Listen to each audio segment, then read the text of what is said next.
आपका ये चैप्टर कर रहे हैं चैप्टर कर रहे हैं सेट थ्योरी, क्लास 11th है। एक्सरसाइज 1.1 मैंने स्टार्ट की हुई थी।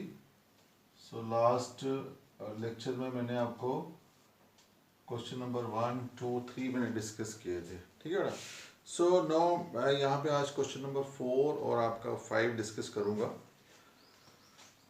क्वेश्चन नंबर 4 में देखिए क्या है कि आपने लिखना है इसको बिल्डर फॉर्म में, सेट बिल्डर फॉर्म में। आपको कोई रोस्टर फॉर्म में दे रखा है प्रॉब्लम, तो आपने उसको सेट बिल्डर फॉर्म में कन्वर्ट करके लिखना उसको। अब थोड़ा ध्यान से देखिएगा बेटा, यहाँ पे फर्स्ट पार्ट में आपको सेट ए दे रखा है, दैट इज आपके पास है 3, 6, 9 और 12 है, ठीक है। ये तो आपकी बुक से है, अगर इसके आगे भी हो तब भी कोई दिक्कत नहीं है, 12 के बाद 15 हो, कुछ भी हो। अब देखिए, अब आपने इसको करना कैसे है। हमने इसको सेट बिल्डर की फॉर्म में लिखना है, ये तो रोस्टर फॉर्म में दे रखा है, देखिए यहाँ पे। So this can be written as 3 को आप लिख सकते हो 3 into 1, 6 को आप लिख सकते हो 3 into 2, और ये कितना आ जाएगा 3 into 3, और ये कितना आ जाएगा 3 into 4, यानी कि 3 के मल्टीपल्स ही हैं ये, ठीक है बेटा। अब देखिए, अब मुझे सेट बिल्डर फॉर्म में इसको लिखना है, तो सेट बिल्डर फॉर्म में मैंने आपको बता रखा है कि एक ही एलिमेंट जो होगा पूरे के पूरे सेट को डिफाइन करेगा। तो आपने सबसे पहले कर्ली ब्रैकेट और x सच दैट, ये तो आपने लिखना ही लिखना है, ठीक है। अब x आपका है क्या यहाँ पे, सो व्हाट इज x, पहले x को बताइए कि x है क्या यहाँ पे। देखिए, इसको देख के आप x क्या आपको लगता है कि x क्या है, x इज इक्वल टू, पहले तो आप देखिए यहाँ पे 3 का मल्टीपल है, ये 3, 3, 3, 3, तो 3 इज कांस्टेंट, तो ये आ गया 3 आपका। अब वेरी कौन कर रहा है, पहले यहाँ पे 1 है, फिर यहाँ पे 2 आ रहा है, फिर यहाँ पे 3 आ रहा है, फिर यहाँ पे 4 आ रहा है। इसका मतलब ये हुआ कि ये जो आगे वाला नंबर इसका वेरी कर रहा है, मैं इसको मान लेता हूँ कि दैट इज n है।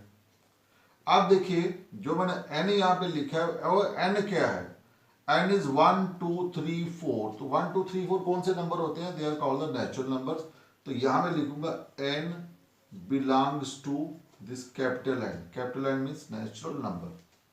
लेकिन देखो, अगर मैं सिंपली यहाँ पे इसको छोड़ दूं, अगर मैं यहाँ पे छोड़ देता हूं, तो इसका मतलब ये होगा कि n सभी नेचुरल नंबर को पकड़ लेगा वो, यानी कि 1, 2, 3, 4, 5, तो ये मेरे पास सारे मल्टीपल का जो सेट है जो यहाँ पे खत्म हो रखा है, इस केस में वो इनफाइनाइट बन जाएगा। यहाँ तो फाइनाइट है, लेकिन इस केस में क्या बन जाएगा, फिर वो इनफाइनाइट। तो मुझे यहाँ पे इस n को यहाँ पे डिफाइन भी करना होगा कि n मेरा कहां तक है, एंड जो n है वो कहां तक है मेरा।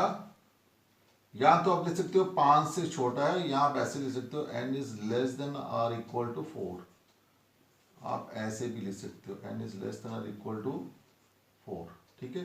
या तो आप लेस देन 5 लिख दीजिए, तब भी चल जाएगा काम। So this is the first part. Now second part की अगर मैं बात करूं, तो यहाँ पे आपको क्या दे रखा है, वो ये गिवन 2, 4, 8, 16, 32, 2, 4, 8, 16 और 32 है। देखिए, अब इसको हम कैसे लिखेंगे। देखिए, this 2 can be written as 2 की power 1, 4 can be written as 2 की पावर 2, दिस इज 2 की पावर 3, 2 की पावर 4 और 2 की पावर 5, ठीक है। आप बनाइए इसका सेट बिल्डर फॉर्म, तो क्या बनेगा, x such that x is equal to, आप देखो बेस सबका कांस्टेंट है, 2 ही आ रहा है, तो पावर चेंज हो रही है, तो पावर की जगह मैं क्या लिखता हूँ n। No, my n is what, n belongs to natural number. और यहाँ पे भी आप कंडीशन दे दीजिए कि n कहाँ तक है आपका, 5 तक है। जैसे इस केस में n आपका 4 तक था, यहाँ पे n कहाँ तक है, 5 तक है। सो आप लिख सकते हो n इज लेस देन और इक्वल टू 5। हो गया क्लियर। थर्ड पार्ट में है 525, let it be C set है मेरे पास कोई, सो दिस इज 5, 25, 125 और 625 है, ठीक है बेटा। अब देखिए, इसको हम क्या लिखेंगे, दिस इज 5 की पावर 1, 5 का स्क्वायर 25, 5 का क्यूब कितना होता है 125, और 5 की पावर 4 होता है, दिस इज 625। तो सिमिलरली जैसे ये ऊपर वाला लिखा आपने बिल्कुल वैसे आ जाएगा। So x such that x is equal to 5 की पावर n, n बिलोंग्स करेगा नेचुरल नंबर को, और n आपका कहाँ तक है, n is less than equal to 4। ठीक है, चलिए नेक्स्ट करते हैं। इसका फोर्थ पार्ट है, यहाँ पे आपको दे रखा है 2 4 6। तो d मेरे पास है, दैट इज दिस इज 2 4 6। तो ये तो पता ही है आपको, these are the even natural number. तो आप सीधा लिख सकते हैं x such that x is an even natural number. ऐसे अगर आर वाला होता तो आप सीधा लिख देते x is odd natural number. ठीक है, देन है इसका लास्ट पार्ट है 1 4 9। फिफ्थ पार्ट है e is equal to that is 1 4 9 up to उसने 100 तक लिखा हुआ है। देखो इसको हम कैसे लिखेंगे, दिस इज 1 का स्क्वायर 1, 2 का स्क्वायर 4, 3 का स्क्वायर 9 एंड 100 क्या बनेगा 10 का स्क्वायर। आप देखिए जैसे ये वाला केस था, यहाँ पे बेस कांस्टेंट था, यहाँ पे फर्स्ट नंबर कांस्टेंट था। अब यहाँ पे देखिए, यहाँ जो बेस है वो वेरी कर रहा है, x such that x is equal to, base vary कर रहा है, जो चीज वेरी कर रही है उसको आप मान लीजिए n। कांस्टेंट क्या है, स्क्वायर, हर एक का स्क्वायर है तो क्या बन जाएगा स्क्वायर। लेकिन n है क्या आपका नेचुरल नंबर है, और कहाँ तक है ये, सिर्फ 10 तक है। तो x n क्या आ जाएगा, n is what less than or equal to 10. So this is your builder form. ठीक है बेटा। Now next आपके पास है डस्टर।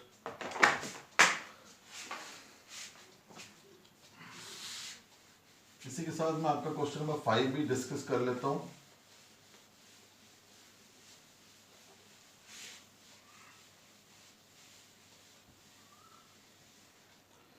देखिए 5 में आपको क्या दिखा, यहाँ पे हमने लिखा लिस्ट ऑल द एलिमेंट, यानी कि आपने इसको रोस्टर फॉर्म में ही लिखना है, इसको आपने रोस्टर फॉर्म में ही लिखना है, लिस्ट ऑल द एलिमेंट्स। तो लिस्ट करने का मतलब क्या हो गया कि आपने इसको रोस्टर फॉर्म में ही लिखना है। पहला x in odd natural number, और ऑड नेचुरल नंबर आपको पता है 1 3 5 7, so you can do it. I will take second part. तो सेकंड में आपको क्या दे रखा है, let it be a set है मेरे पास कोई x is an integer, x एक इंटीजर है, और यहाँ पे क्या कंडीशन दे रखी है, -1/2। x जो है वो -1/2 से बड़ा है और 9/2 से छोटा है। जब भी आपको ऐसे क्वेश्चन दिख जाए बेटा, फटाफट से नंबर लाइन बना लो। ठीक है, और ये नेगेटिव साइड भी नंबर आ रहे हैं और पॉजिटिव साइड भी नंबर आ रहे हैं। देखो 1/2 को अगर मैं डिवाइड करता हूँ तो मेरे पास क्या आता है -0.5 x, और अगर मैं 9/2 से डिवाइड करता हूँ तो कितना आता है 4.5। यानी कि मुझे कहाँ तक जाना है, ये आपको यहाँ से पिक्चर क्लियर हो जाएगी। सो लेट इट बी 0, ये मेरे पास 1 आ गया, ये 2 आ गया, ये 3 आ गया, ये आ गया 4, और ये आ गया 5। तो 4.5 यहाँ कहीं होगा बीच में।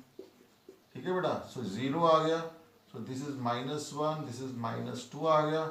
लेकिन मुझे क्या लेना है 0.5 माइनस का, तो वो लगभग कहीं यहाँ पे होगा, तो -0.5। ठीक है बेटा। अब x यहाँ पे दे रखा है इंटीजर है, तो अगर x इंटीजर है तो मुझे इन दोनों नंबरों के बीच वाले नंबर चाहिए। तो आप देख सकते हो यहाँ पे कि कौन कौन सा इंटीजर आ रहे हैं इन दोनों के बीच में। तो 0 आएगा, 1 आएगा, 2 आएगा, 3 आएगा, 4 आएगा। आपको पता है 4.5 इंटीजर नहीं होता, और वैसे भी इसमें 4.5 से कम वाले पूछे हुए हैं, उससे नीचे और 0.5 से ज़्यादा वाले। ठीक है बेटा, तो इसलिए इंटीजर जो होता है वो कभी भी डेसिमल फॉर्म में नहीं होता। इसलिए ये सीधे सीधे जो नंबर है आपके पास, इसका सेट क्या बन जाएगा, मैं ए को क्या लिखूंगा, I can write it as 0 1 2 3 4। ठीक है जी। So second part, third part in fact let it be B है मेरे पास। तो यहाँ पे क्या दिया हुआ है, x is an integer, x says that x is an integer और साथ में दे दिए x square less than equal to 4, less than और इक्वल टू 4, दिस इज।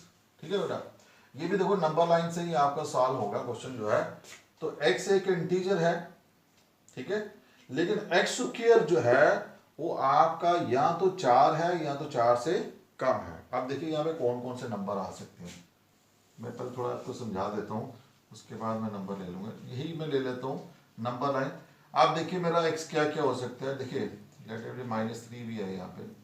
अब मैं अगर -3 पुट करता हूँ तो -3 का आंसर कितना आता है 9, तो वो तो यहाँ पे आएगा नहीं, क्योंकि एक्स स्क्वायर मेरा कितना आ गया 9। तो मुझे कौन सा नंबर चाहिए, या तो वो 4 हो या तो वो 4 से छोटा हो। अगर मैं -2 पुट करता हूँ, सो -2 का स्क्वायर कितना आ गया, दैट इज 4, तो ये आ जाएगा।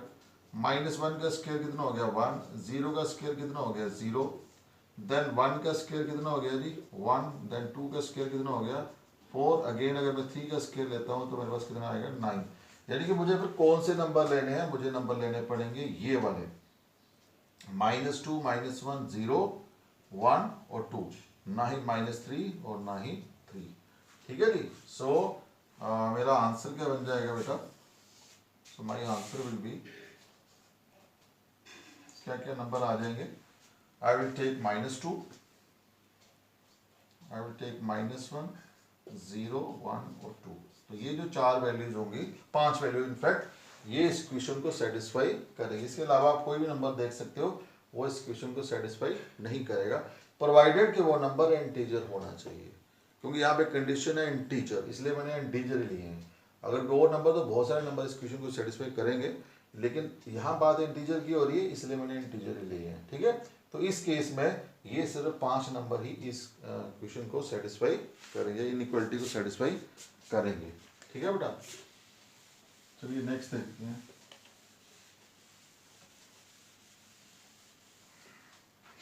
नेक्स्ट है x is a month of a year not having 31 days. So x is a month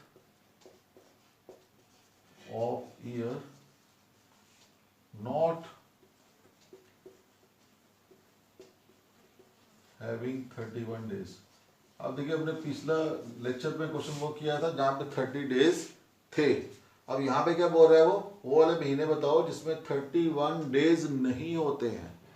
तो 31 डेज नहीं होने का मतलब क्या हुआ कि एक तो आ जाएगा वो जिसमें 30 डेज होते हैं, और एक वो भी आएगा जिसमें 30 डेज से कम होते हैं, यानी कि फरवरी। ठीक है, तो फिर कौन कौन से आ जाएंगे बेटा, आपके पास आ जाएगा फरवरी आ जाएगा, उसके बाद आपके पास दिस, उसके बाद जून, उसके बाद क्या आ जाएगा, जुलाई अगस्त होते हैं, उसके बाद सितंबर आ जाएगा, उसके बाद क्या आ जाएगा नवंबर।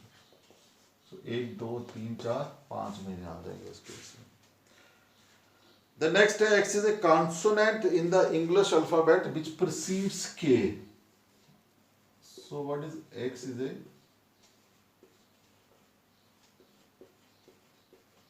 consonant in the English alphabet which precedes K. Which precedes K. Precedes का मतलब होता है पहले। Precedes का मतलब क्या होता है पहले, K से पहले।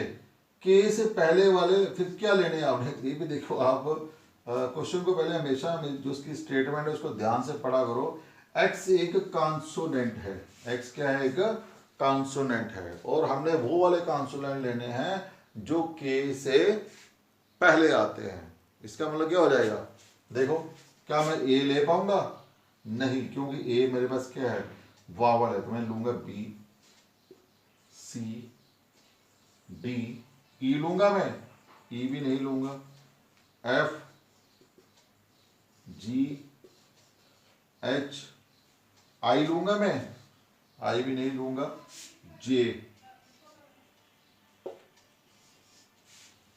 उसके बाद तो K आ जाएगा। ठीक है, तो आपने वो वाले कॉन्सोनेंट लेने हैं जो K से पहले आते हैं। तो इस तरीके के क्वेश्चन देखो, हर क्वेश्चन आप अपने आप में एक नया है, तो डिफरेंट डिफरेंट प्रॉब्लम्स आपके सामने यहाँ पे वो एनसीईआरटी में मेंशन की हुई हैं। तो इस तरह के यहाँ प्रोसीड्स के है, वहाँ पे कुछ और आ सकता है, प्रोसीड्स एस, प्रोसीड्स टी, ठीक है।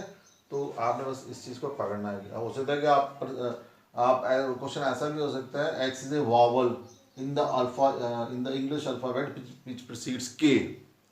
यहाँ पे कॉन्सोनेंट को हटा के वो क्या लिख दें, वावल्स लिख दें। अगर वावल्स लिख देंगे तो फिर उसकी शेप क्या आ जाएगी, वहाँ पे ए भी आ जाएगा, ई भी आ जाएगा और आई आ जाएगा, 3 वावल्स आ जाएगा उसके पीछे, ठीक है बेटा। सो होप ये क्वेश्चन आपको क्लियर हुआ होगा। This is question number 4 and 5। Question number 6 is a match है। अगर आपको ये क्लियर है तो you can do that easily. तो नेक्स्ट जो है वो इज़ वेरी इंपॉर्टेंट लेक्चर जो होगा मेरा, उसमें मैं डिस्कस करूँगा टाइप्स ऑफ सेट्स, और उसके बेस पर जो आपकी नेक्स्ट एक्सरसाइज है उसको भी डिस्कस करेंगे। So do watch next lecture. Okay, thank you.